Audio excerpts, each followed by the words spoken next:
Okay, so for this light, it's a Redhead light. I'm gonna show you now. That was the full power, and this is the minimum power. At minimum power, you get like a sort of orangey kind of effect, something like a sunset. Then at full power, it's like this. Then if you want, you can put a blue gel. If you put a blue gel, then you can get a white color light.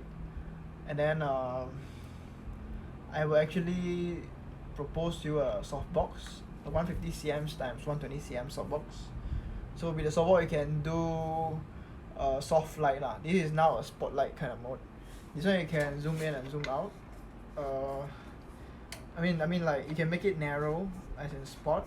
You can make it flirt, so you can adjust the flirt and the spot mode. So you see, you can change the mode a little bit. So the downside of this unit I realized is that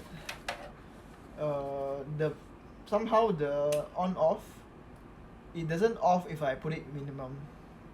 So this is the oddity about this unit that I have. I'm not sure why it's like that, but I'm gonna sell it as it is. Okay, thanks. See you.